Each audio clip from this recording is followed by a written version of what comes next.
Songs often split opinion. What one person may find soothing, another will find boring. What one finds exciting, another will find pretentious. What one finds addictive, another will find cliché, and so on and so forth. Since music is so inherently subjective, this is always a given.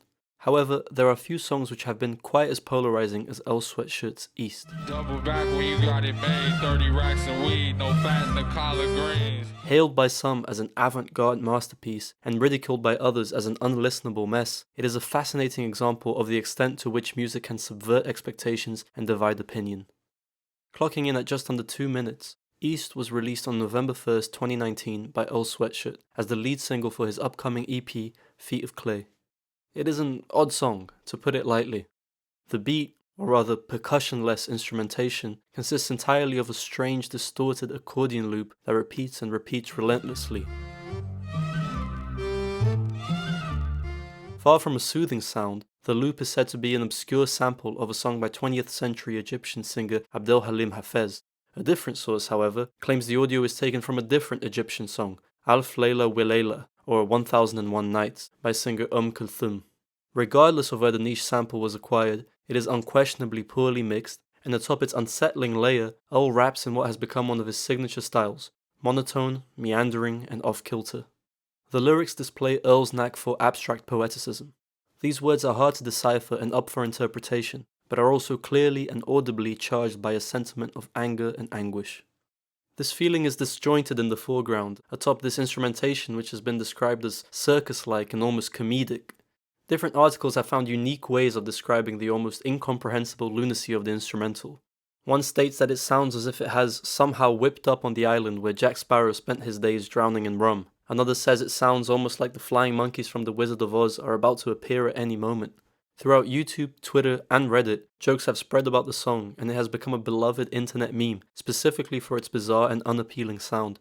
The short track even has its very own page on the Know Your Meme database website. The comment section beneath the song's YouTube music video is perhaps the richest source of comedic takes on the track, featuring an infinite amount of humorous analogies and comparisons. An article was even written for the Duke Chronicle about this particular comment section and the communal discourse that has prevailed within it since the song's release. But despite how off-putting East sounds, it's also impossible to ignore. You keep coming back to it, intrigued by this song that is so unorthodox that it becomes disquieting, abrasive, and uncomfortable. East isn't the first hip-hop track to incorporate a sample of an accordion in its instrumental. The combination can be traced back as far as the early 2000s, with cunnilinguists thugged out since Cub Scouts, and, most famously, Mad Villain's adequately titled Accordion. MF Doom, the legendary rapper that made up one half of Mad Villain, has notably been cited as one of Earl's greatest influences, so perhaps the musical language in East is also a reference, or homage, to this iconic track. But just because the accordion has been used before in hip-hop does not mean it is an easy venture to incorporate the instrument into a contemporary song. Accordions have an unfavorable reputation for many, and its sound is often despised and ridiculed. This can be seen historically throughout popular media, be it through Gary Larson's Far Side comic strip implying that the accordion is the demonic antithesis to the angelic harp, or through the infamous car bumper sticker reading, "Play an accordion, go to prison, that's the law." The accordion, then, is far from universally beloved, so to be able to implement it within the strict parameters of a rap song is a feat in itself. East goes the extra mile by making the musicality surrounding the sample even more challenging for listeners. The pace of the track trails at 83 BPM, or beats per minute, well below the average pop song speed, which lies between 90 and 120 BPM. On top of this, the song is in the key of G minor, a key which is distinct for its melancholy connotations. Notably, it was used by Mozart in many of his works to evoke a sense of tragedy.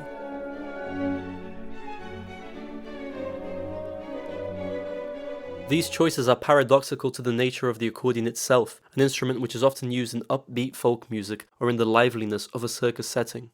There is a clash of moods in East, then, that comes as a byproduct of the instrumentation used and the way in which it is incorporated and interpreted within the song. But a large part of what makes East so intriguing is not the actual song itself, but rather the artist behind the song. Earl Sweatshirt's career, whether intentionally or not, has benefited greatly from a sense of mystique. Earl, birth name Thebe Neruda Hosistile, was born on February 24, 1994 in Chicago, and reportedly started writing raps as early as the 7th grade. Being a wordsmith was in some ways innate to his makeup. His mother, Cheryl Harris, an esteemed critical race theorist and law professor at the University of California. His father, Keropetse Hosistile, a highly influential South African poet and political activist. The two separated when Earl was 8, and his father became a distant figure, living in South Africa while Earl and his mother resided in the US. The tale that follows is one of massive success. In 2009, fellow up-and-coming rapper Tyler the Creator found Earl on MySpace and invited him to join a collective of exciting young rappers and creatives called Odd Future. The group, often simply referred to as OF, were an unprecedented sensation. With heaps of talent and an undeniably marketable image, they found a large audience among teen listeners. Earl's abilities were noticed early on with his relentless down-tempo flow and often aggressive lyrics. As part of Odd Future, Earl dropped his debut mixtape in March of 2010. It is beyond this point that the mystery surrounding Earl's name became solidified. After the mixtape's release, he vanished. For a while, none knew where the young rapper had gone. Eventually, though, an explanation was given. Earl's mother had found his mixtape, and she wasn't impressed. She was equally unimpressed with her son's frequent drug use and tendency to get in trouble with his friends, so she had sent Earl, the up-and-coming wonder kid of rap, to a reform boarding school for at-risk boys in Samoa named the Coral Reef Academy.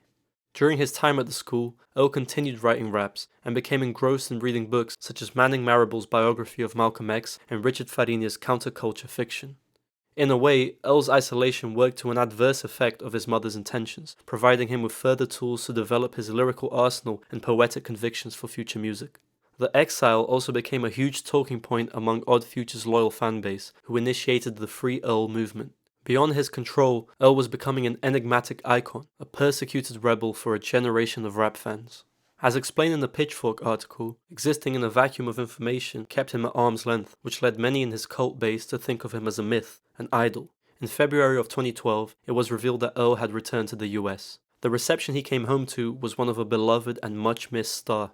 His legions of followers were solidified and eager for more releases. His next two projects, 2013's Doris and 2015's I Don't Like I Don't Go Outside, were both released to critical acclaim.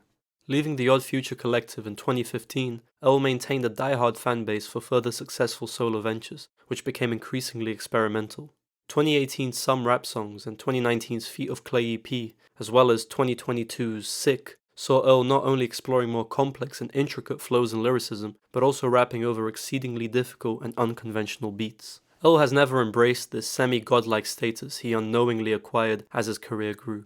It is not outlandish to think of his development into an experimental musician as a way of subverting what is expected of him in his position, and exercise in diffusing fame's dehumanizing glare.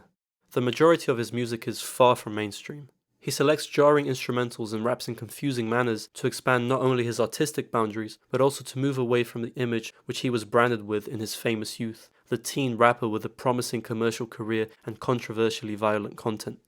An example would be naming his brilliant 2018 album merely Some Rap Songs, its album cover just a blurry, poorly taken selfie. Another would be the release of East as the lead single for his next EP. Both are acts of an idiosyncratic voice in the rap world taking steps towards self-demystification. But it would be wrong to think of East as a song made purely to be weird, or experimentation for the sake of experimentation, with no weight to its matter. On the contrary, though Earl is more than likely aware of the meme status which the song has attained since its release, he is also aware of the song's profound significance to himself. In a statement for Apple Music about East, Earl writes, "This one is real as hell. There's very visceral memories and moments on that joint. Though abstract and metaphorically complex, it is clear to see that the narrative being told in East is a heavy one, not nearly as light-hearted in tone as its reputation might lead one to believe." In the song, Earl largely reflects on loss, the loss of a girlfriend, of his grandmother, and most impactfully, on the shock and sorrow that followed the loss of his father in 2018. And miss my pop dukes might just hit me. Depending how I play my cards, the wind whispered to me, ain't it hard? So perhaps the most striking feature of East, what has made it a red-hot talking point within rap communities since its inception, is its inherent clashes and contrasts. A dizzying song that never seems to repeat itself over an instrumental that is endlessly cyclical. Said instrumental, which is based on an instrument known for its cheerful levity, played in a key that correlates with sadness. A song famous for its bizarre comedic sound, but with lyrics that are deep and vulnerably honest. It is a song that is both distinctly sad and undeniably funny, both depressing and fun.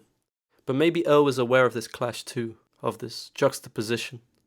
When speaking of his father's death, an event which greatly impacted his music, Earl states, "My dad dying was the most traumatic moment of my life, but grief doesn't just work as sadness. Funny shit happens in there.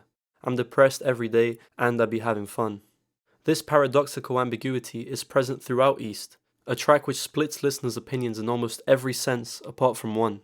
Whether you like it or you dislike it, it sticks with you. East, like many of Earl Sweatshirt's songs, requires an active listening experience. It is not a track that you can simply put on, sit back and relax to. Instead, it demands your full attention, with keen ears and an open mind. Earl Sweatshirt is not a myth, a star, a god. He's simply an artist, an extremely talented artist with a lot to say, who isn't scared of challenging his audience with the way in which his creation is delivered. Sometimes in music, playing it safe can pay off. Earl Sweatshirt, however, is the poster child for taking the other path, a path which is more dangerous, but also potentially more rewarding, a path of avoiding complacency, a path of pushing your craft, and a path of taking a risk.